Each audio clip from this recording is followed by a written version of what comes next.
जी बिस्मिल्लाहिर्रहमानिर्रहीम। अस्सलाम वालेकुम। आप सबको खुश आमदीद कहते हैं। आज एक मरतबा फिर मुझे कहते हैं ज़ुखरुफ खान। आप देख रहे हैं प्रोग्राम फिर लग पता जाएगा। मेरे साथ मौजूद हैं सलमान बट। उम्मीद करते हैं आप बिल्कुल खैर खैरियत से होंगे और वीकेंड आपका अच्छा गुजरा होगा। जनाब, बात अगर हम करें क्रिकेट की तो ये वीक जो गुजरा है क्रिकेट के लिए बड़ा ज़बरदस्त रहा है। इसमें इंग्लैंड और वेस्ट इंडीज़ की अगर बात करें तो वेस्ट इंडीज़ ने बहुत अच्छी क्रिकेट खेली और अच्छी क्रिकेट खेलने के साथ साथ उन्होंने पहले टेस्ट मैच में कामयाबी हासिल की। पहला दिन बारिश की वजह से मुतासिर हुआ और जब इंग्लैंड ने सेकेंड इनिंग्स में बैटिंग की तो लग रहा था कि शायद ये टेस्ट मैच ड्रॉ हो जाए, लेकिन वेस्ट इंडीज ने बिल्कुल हार नहीं मानी। इस पे हम बात करेंगे। फिर पाकिस्तान टीम का जो ग्रीन टीम और वाइट टीम का मैच रहा, इसमें कुछ सवालात हैं जो हमारे व्यूअर्स के भी कुछ सवालात आए हैं, वो भी हम जानने की कोशिश करेंगे सलमान से। वो इस पे क्या कमेंट करेंगे। और साथ ही साथ पाकिस्तान की टीम जो है वो डर्बी पहुंच गई है।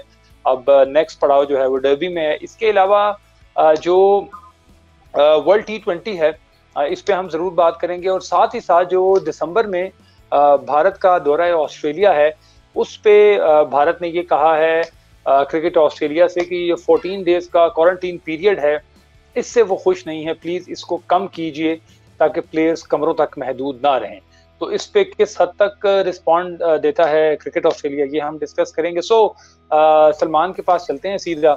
और सलमान, सबसे पहले तो ये बताएं कि आप खैर खैरियत से हैं? जी अल्लाह का शुक्र, बिल्कुल ठीक। आप सुनाइए। अल्हम्दुलिल्लाह अल्हम्दुलिल्लाह। वेस्ट इंडीज वर्सेस इंग्लैंड, और वेस्ट इंडीज ने बिल्कुल भी इंग्लैंड को इजी नहीं लिया।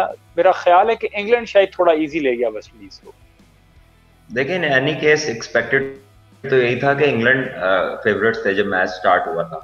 और आपको याद होगा नए प्लेयर्स की हमने बात की थी और उन पे कमेंट करने से इसलिए गुरेज किया था कि देखा नहीं था वो नए प्लेयर्स को। तो पता ये चला आफ्टर वॉचिंग देम, स्पेशली जो दो ओपनर्स थे रॉरी बर्न्स और वो जो दूसरा उसके साथ खिलाया, मतलब उनको देख के लगता है कि दुनिया में सबसे मुश्किल काम बैटिंग करना है। वो इतनी मुसीबत और आफत ज़दा स्टाइल से बैटिंग करते हैं दोनों। सीधा गेंद खेलने के लिए पता नहीं उनका बैट कहाँ कहाँ से चक्कर लगा के आता है। एंड मतलब किसी प्लेयर के लिए ऐसा कहना नहीं चाहिए, लेकिन वो आपने एक वो विजय है उनका, आपने सुना होगा वो क्लिप टेलीफोन के ऊपर। वो कहता है कि चची आई थी, उनसे पूछा था, आप उनको भी पसंद नहीं आए।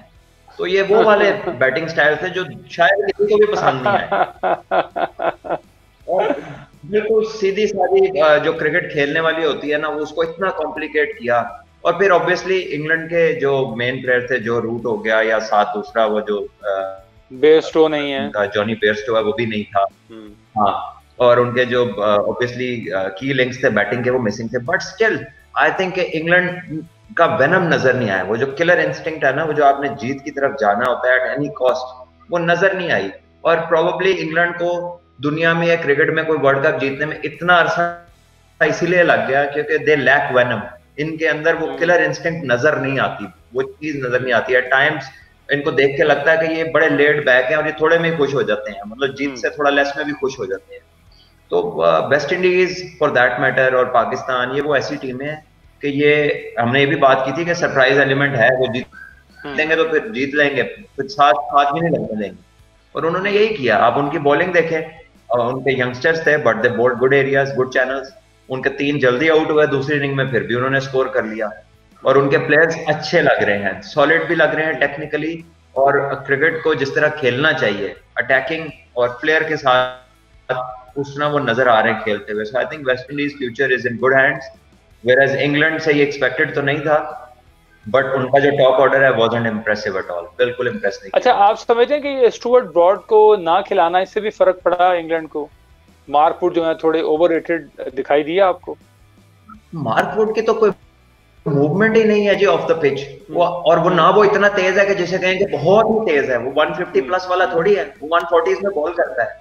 और ना उसकी हाइट है जो बॉल को ऑकवर्ड करेगी। तो ऐसा बॉलर जिसकी स्विंग ना और 140 की स्पीड हो, तो वो तो बैट्समैन को मजा आना शुरू हो जाता है जब वो सेट हो जाते हैं। तो मुझे नहीं समझ आई कि क्या सोच के उन्होंने स्टुअर्ट ब्रॉड को नहीं खिलाया, या उन्होंने वेस्ट इंडीज को बहुत कमजोर हरीफ समझा, या उसको कोई इंजरी थी, कोई निगल थी जो उन्होंने छुपाई, या उसको नहीं शो करना चाहते थे। But it is amazing how they approach this game. After all ये वर्ल्ड टेस्ट चैंपियनशिप का मैच था, इसके पॉइंट्स थे जो रजिस्टर होने थे।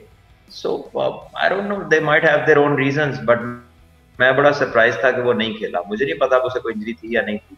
लेकिन वो किसी तरह भी वुड उसके ऊपर मैच में नहीं डलता। There is no way of looking at it कि जहां पर स्टुअर्ट ब्रॉड को रिप्लेस कर दे मार्क वुड आके। ठीक है। और दूसरा ये बताएं कि ब्लैकवुड, रोस्टन चेज और शाय होप को कहाँ पे आप रेट करते हैं? देखें, शे होप तो बड़ा जबरदस्त टैलेंट है। आई थिंक वेस्ट इंडीज की वो पिछले कुछ सालों में जो 3-4 बेहतरीन प्लेयर्स आए हैं ना, वो वन ऑफ दो प्लेयर्स है। और रोस्टन चेज भी बड़ा अच्छा ऑलराउंडर है। इसने पाकिस्तान के खिलाफ बड़ी अच्छी बैटिंग की थी वेस्ट इंडीज के टूर पे। बॉलिंग भी अच्छी करते हैं, ऑफ स्पिन बॉलिंग भी अच्छी करते हैं। सो एक कंप्लीट पैकेज है वो। और जो तीसरा आपने नाम लिया ब्लैकवुड का, उसको मैंने इतना नहीं देखा, सो मैं उस पर कमेंट नहीं करूंगा। लेकिन मैंने इनके जितने भी लड़के देखे हैं ना, वो बड़ा प्लीजिंग ऑन दी आए हैं। वो क्रिकेट खेलते हैं, लगता है आसान है खेलना विकेट में।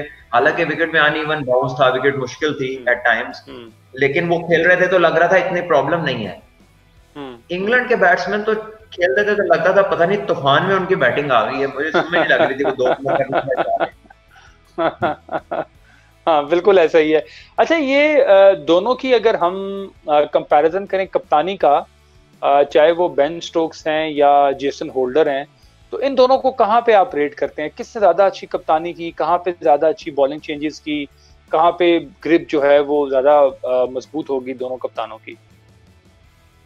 देखें जुक्रुफ, मैंने ना ये मैच को बॉल बाय बॉल या सेशन बाय सेशन फॉलो नहीं किया। बहुत थोड़ा मैच देखा है, इसलिए मैं आई कैन नॉट कमेंट के जी जो है ना कि उसकी टैक्टिकल या उसकी स्ट्रेटेजिक प्लानिंग कैसी थी रिगार्डिंग बोथ कैप्टन। लेकिन जेसन होल्डर ने बहुत मार खाई है एज अ कैप्टन, उससे बहुत रगड़ा लगा है। और ऑब्वियसली अब उसकी जो गेम की अंडरस्टैंडिंग है वो बहुत बेहतर है। फिर उन पे कोई ऐसा प्रेशर नहीं होता वेस्ट इंडीज पे कि उधर कोई ड्रास्टिक चेंजेस हो जाएंगे। वो बड़ा बड़ा हारे हैं, people don't expect them to win. तो वो एक होता है ना कि अंडरडॉग्स होते हैं तो उनके ऊपर वो चीज, वो प्रेशर आता नहीं है। वेयरएज इधर Ben Stokes was first timer, उसको पहले दफा ऐसा मौका मिला। और यूजुअली जो उसकी तबीयत नजर आती है वो एग्रेसिव है, इज एक्सीलेंट ऑलराउंडर, दुनिया का टॉप ऑलराउंडर है। लेकिन जो उसकी फेस रिएक्शंस हैं और जो जिस तरह की उसकी बॉडी लैंग्वेज है ना, मुझे लगता था कि शायद ये कैप्टनसी मटेरियल नहीं है उन चीजों को देख के। बहरहाल मैंने क्योंकि पूरा मैच नहीं देखा तो मैं इसमें कुछ ऐसा कह नहीं सकता, बट आई थॉट कि at times he is too aggressive for being a captain. Captains को एग्रेसिव होना चाहिए लेकिन टैक्टिकली, ऑल आउट एग्रेसिव नहीं होना चाहिए। ठीक है, बिल्कुल सही है, बिल्कुल सही है। अच्छा, अगर हम आगे चलें तो पाकिस्तान टीम की अगर हम बात करें, पाकिस्तान टीम इंग्लैंड में मौजूद है, डर्बी पहुंच गई है। ये जो मैच हुआ है जिसमें ग्रीन टीम और वाइट टीम है, इसमें एक सवाल बार बार आया कि एक टीम में तो बिल्कुल ही बॉलर्स सारे हो गए, एक दो तीन प्लेयर्स ऐसे थे जो कि बैटिंग कर सकते थे, और बाकी टीम में सारे बैट्समैन हो गए। तो किस तरह आप इस प्रैक्टिस मैच को देखते हैं कि ये कोई टेक्निकली इसमें कुछ सोचा होगा कोचेस ने तब इस तरह की टीम्स बनाई, या ऑब्वियसली मैं वो दूसरा सवाल तो नहीं करूंगा, लोग बिला वजह क्रिटिसिज्म भी करते हैं कि जी वो सरफराज को जख्मों पे नमक छिड़कने के लिए जी कप्तानी दे दी और इसका कप्तान बना दिया, उसका कप्तान बना दिया। उस वक्त मैं बिल्कुल नहीं जाऊंगा, लेकिन जो टीम्स आपको लगी कि बैलेंस्ड है, इससे कुछ वाकई सीखने को मिला होगा? ऑनेस्टली आई डोंट नो कि टीम्स क्या क्या थी, लेकिन ये जो मैचेस होते हैं ना आपस में, ये टारगेट मैचेस होते हैं। इसमें आप अपने एरियाज को मार्क करते हैं जहां पे आपने इंप्रूवमेंट करनी होती है। सेशंस टू सेशंस भी इसकी प्रैक्टिस हो सकती है, जो आई एम श्योर हुई होगी। बॉलर्स को भी सभी को उसमें स्पेल्स मिले होंगे, हो सकता है उसमें नए बॉल भी एक हैंड से यूज हुआ, एक तरफ से स्पिनर लगा तो दूसरा यूज हुआ, just to give them practice. वो पूरा एक प्रॉपर मैच की तरह नहीं चलता, उसे प्रैक्टिस मैच बोलते हैं। और फिर उसमें आप ऐसी चीजें करते हैं कि जो आपको जरूरत होती है, जो आपने फाइन ट्यूनिंग करनी है बिफोर द टेस्ट मैच, जो आपने हर चीज रेडी करनी है, वो फिर आप उसमें देखते हैं। So I mean it could have been anything. इसको पॉजिटिवली देखना चाहिए। और इन टीमों में कौन कप्तान बना कौन नहीं बना, इट डजंट मैटर। अब पता नहीं किस किस्म के लोग हैं जिनको ये वाली बातें सूझ रही हैं इस टाइम पे। ये इनको रियलाइज करना चाहिए कि टीम को बैक करें। अब जो हमारी टीम गई है उसको बैक करें। इंग्लैंड की हालत देख ली है आपने, it is the best time to win a series in England. जो उनकी टीम अभी दिखाई दे रही है, अभी आपने कहा सलमान, आपने कहा कि this is the best time to win a series in England, लेकिन आपके बहुत से कलीग्स और जो एक्स प्लेयर्स हैं, मैं तो उनकी बात सुन के बड़ा हैरान होता हूँ। वो तो ये कहते हैं कि जी ये सीरीज में कोई एक टेस्ट मैच जीतना भी गनीमत होगा। तो ये मुझे समझ नहीं आती कि एक मैच जीत, मतलब इतनी कमजोर टीम है हमारी कि मतलब एक मैच भी जीत सकते। अब मुझे नहीं पता किसने ये बात की है, सो थोड़े ने भी ये बात की है। हो सकता है उनका ओपिनियन है और उसकी हम रिस्पेक्ट करते हैं। मुझे नहीं पता उन्होंने क्या सोच के किया। मेरे ख्याल में आई पर्सनली थिंक कि पाकिस्तान के पास बड़ा गोल्डन अपॉर्चुनिटी है ये सीरीज जीतने की। पाकिस्तान की बॉलिंग वेस्ट इंडीज से ज्यादा बेहतर है। पाकिस्तान की ऑब्वियसली बैटिंग में थोड़े एक दो नए लड़के जरूर हैं, लेकिन वास्ट एक्सपीरियंस है। वेस्ट इंडीज के बैट्समैनों से ज्यादा एक्सपीरियंस है अजहर अली का, असद शफीक का, ठीक है। बिल्कुल। हाँ, आपके जो इमामुल हक है वो भी अच्छी अगर फॉर्म में है, या उसके साथ जो आबिद अली और सॉरी खान है वो रन करते आ रहे हैं। बिल्कुल बिल्कुल बिल्कुल। तो आई थिंक मौका है पाकिस्तान के पास to go all the way and एक हिस्ट्री वहां पे क्रिएट करें, and that's the way we should look at it. There is no way कि पाकिस्तान टीम को हम डिस्करेज करें और हमारे लड़के ये सोचें कि पता नहीं क्या होगा। इसमें एक ही चीज सोचें कि हम जीत सकते हैं और हम जीतेंगे इंशाल्लाह। फिर रिजल्ट जो भी हो वो ठीक है, लेकिन अपने आप को every inch of you should move in one direction और वो विक्ट्री होनी चाहिए। तो ये नेगेटिव्स को बिल्कुल छोड़ देना चाहिए। और आई थिंक स्ट्रेटेजिकली पाकिस्तान की टीम मस्ट बिलीव, मुझे लगता है ये जीत सकते हैं। अगर हारे तो कोई ब्लंडर ही करेंगे, क्योंकि मुझे इंग्लैंड की टीम कोई इतना उसमें कोई ऐसी चीज नजर नहीं आई कि जो पाकिस्तान ओवरकम नहीं कर सकती। हाँ जी बिल्कुल, ये बात तो आप ठीक कह रहे हैं, इसमें कोई शक नहीं। और अभी ठीक है, हो सकता है जो रूट या जिस तरह अभी आपने कहा कि जॉनी बेस्टो के आने से कुछ तो फर्क जरूर पड़ेगा। जो रूट है, अगर उसने जान पकड़ ली और उसका रिदम आ गया तो हो सकता है वो फर्क डाले मैचों में, वो अकेला। लेकिन उसके अलावा मुझे नहीं कोई ऐसी चीज नजर आई। हाँ जी बिल्कुल, हमने एंडरसन को भी देखा, मार्क वुड को भी देखा, बाकी भी कोई इतना हमें इम्पैक्ट नजर नहीं आया उस तरह से। और जिस तरह स्टुअर्ट ब्रॉड थे, ठीक है, ये बॉल का भी उसको वो शाइन प्रॉपर मिले ना मिले, रिवर्स स्विंग हो ना हो, ये इस तरह की सूरत हाल थोड़ी डिस्टर्ब तो करती है। और जेम्स एंडरसन पे तो बल्कि वो स्लाइवा यूज करने का इल्जाम भी लग गया इस टेस्ट मैच के बाद। हो सकता है बेचारे ने कहीं गलती से, क्योंकि बॉलर से आदत हुई होती है, आप हाई फाई भी कर लेते हैं और बॉल को शाइन करने के लिए कुछ कर लेते हैं। तो आज बड़ी इंटरनेट पे ये चीज चल रही थी कि जी वो उन्होंने ऐसे कर दिया वैसे कर दिया, क्योंकि हमारे अंदर वो वही बात है, हालात इस तरह के होते जा रहे हैं कि टॉलरेंस लेवल तो बिल्कुल ही खत्म हो गया ना, कोई भी चीज हो जाए, वो क्रिकेट हो या कोई भी चीज हो। आपको याद होगा हमने अपने प्रोग्राम्स में ये बात की थी कि बॉलर्स को चाहे कोई वेजलीन, कोई क्रीम, कोई ऐसा सब्सटेंस जो कि अंपायर्स के पास हो जिसकी एक मिकदार अलाउ कर दें, आप बिल्कुल ही पसीने पे चले गए हैं। पसीना is totally different to saliva. वो बॉल उस तरह का रिस्पॉन्स नहीं देता उसके ऊपर। बहरहाल आपने ये देखा कि इंग्लैंड जो कि अपनी कंडीशंस में मास्टर है स्विंग बॉलिंग के, उनको प्रॉब्लम हुई उसके साथ। तो जो है आई थिंक आईसीसी को इसमें बॉलर्स के लिए थोड़ा सा करना चाहिए था कि अगर कोई चीज अलाउ कर देते।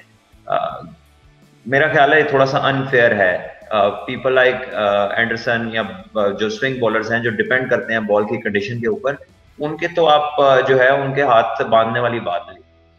अच्छा, फिर इसका मतलब ये है सलमान कि अब्बास को भी प्रॉब्लम हो सकती है बॉलिंग में? बिल्कुल हो सकती है, बिल्कुल हो सकती है। अगर उसे कोई मूवमेंट नहीं मिलेगी तो वो तो मीडियम पेस है। बाहर तो अगर मूवमेंट नहीं मिलेगी तो वो तो मीडियम पेस है, तो बैट्समैन उसको आगे आके भी खेल सकते हैं, फिर कीपर ऊपर ले लेंगे, कीपर ऊपर ले लेंगे। लेकिन अगर मूवमेंट नहीं होगी तो फिर तो बैट्समैन जो है वो आराम से उसे डील कर लेगा। अब्बास की पीपल लाइक अब्बास और मोहम्मद आसिफ, इवन एंडरसन इनसे थोड़ा तेज है, लेकिन इनकी जो स्ट्रेंथ है वो तो स्विंग बॉलिंग है ना। और अगर स्विंग नहीं हो रहा तो फिर तो मसला है इनके लिए। बिल्कुल ऐसे ही है, बिल्कुल ठीक है। और फास्ट बॉलर है, ठीक है, उनको कुछ ऑब्वियसली बेहतरी हो भी सकती है, मिलना चाहिए ना।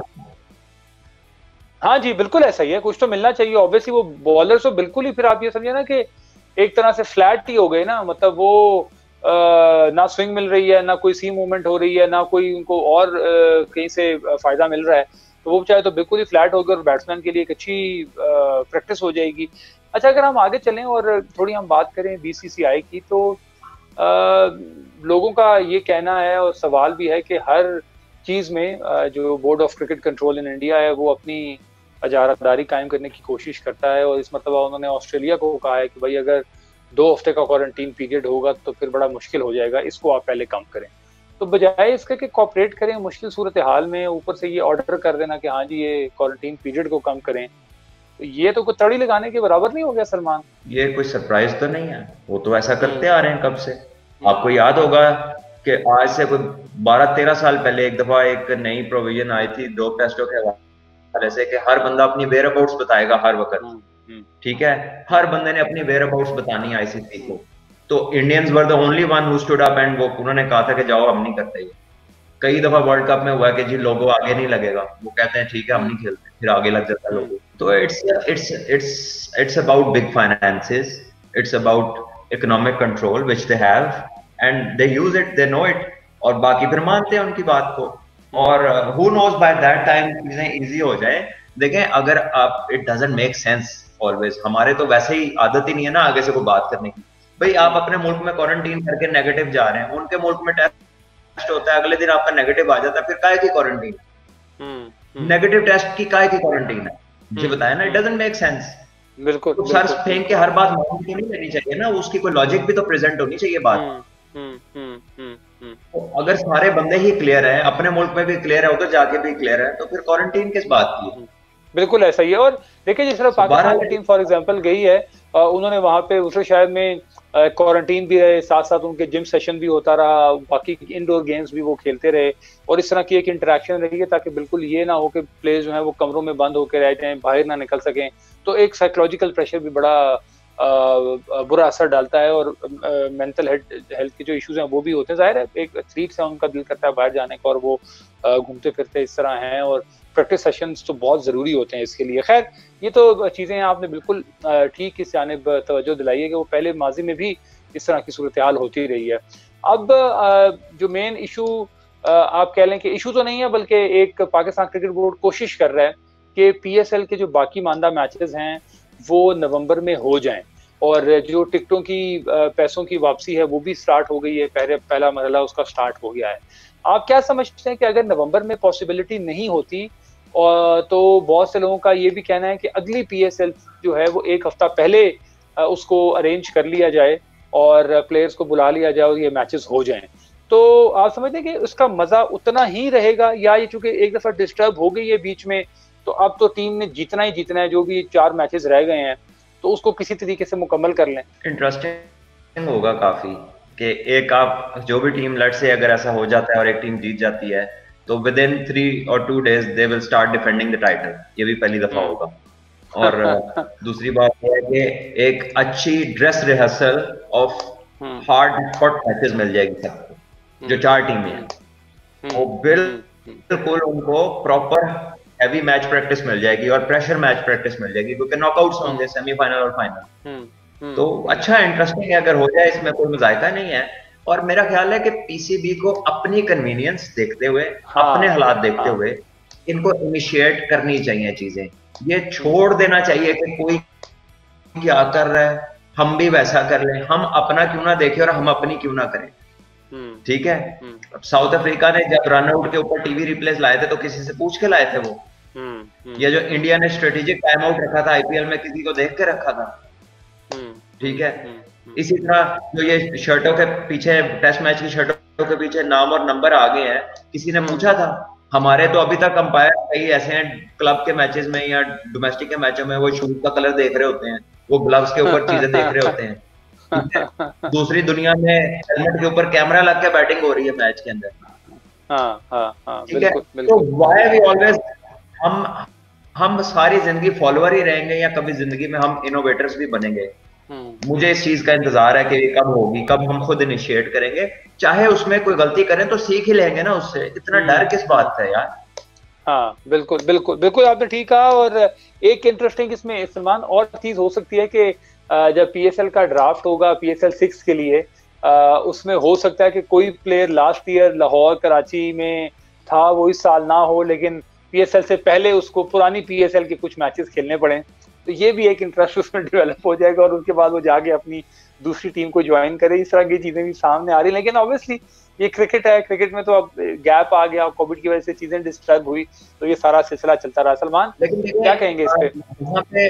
यहाँ पे बड़ा इंटरेस्टिंग मरहला होगा। लेट से एक बंदा नहीं है उस ड्राफ्ट में, हाँ, और वो कोई मैच खेलता है और उसमें परफॉर्म कर देता है। हाँ बिल्कुल बिल्कुल, फिर आप क्या वही क्या है। हाँ, बड़ी इंटरेस्टिंग सिनेरियो हो जाएगा। कोई इस जो आपने सिचुएशन बताई वैसी हो सकती है, कोई ऐसा हो कि एक टीम में खेले और एक और भी बात है कि अगर अगर कोई क्रिकेट ही नहीं होती मीनवाइल, लेट से अगर कोई क्रिकेट ही नहीं होती ड्राफ्ट तक, तो कौन सी परफॉर्मेंस पे बंदे पिक होंगे नए? बिल्कुल बिल्कुल बिल्कुल ऐसा ही है। तो किस परफॉर्मेंस पे चेंजेस होंगे? बिल्कुल बिल्कुल आप ठीक कह रहे हैं। हाँ, फेज है, देखिए क्या होता है। मैं यही कह रहा हूँ कि ये जो पीएसएल का फेज है ये बड़ा इंटरेस्टिंग होने जा रहा है। किसी परफॉर्मेंस भी है, प्लेयर्स के भी हैं, ये सारी चीजें हैं जो ऑब्वियसली अब नवंबर में ड्राफ्ट है ना, नवंबर में ड्राफ्ट है, नवंबर में हाँ जी। अगर अल्लाह करे तब तक पाकिस्तान की क्रिकेट शुरू हो जाए, लेकिन अगर तब तक क्रिकेट नहीं होती तो ड्राफ्ट से पहले कौन सी परफॉर्मेंस आप सामने रखेंगे? हाँ ऐसा ही है, ऐसा ही बिल्कुल आप ठीक। मैंने यही कहा ना कि इस पीएसएल के ड्राफ्ट में और बाकी चीजों में बड़ी इंटरेस्टिंग चीजें होने वाली हैं, और देखते हैं जो पाकिस्तान क्रिकेट बोर्ड है वो इस पे किस तरह से कोप अप करेगा। सलमान, आपका बहुत बहुत शुक्रिया, थैंक यू सो मच, आपने प्रोग्राम में पार्टिसिपेट किया और बहुत चीजों से हमने बात की। इंशाल्लाह फिर वेंचडे को कुछ नए मौजूआत के साथ आपकी खिदमत में हाजिर होंगे। आज के लिए इतना ही। ज़ुखरुफ खान और सलमान भट्ट को इजाजत दीजिए, अपना ख्याल रखिएगा। अल्लाह।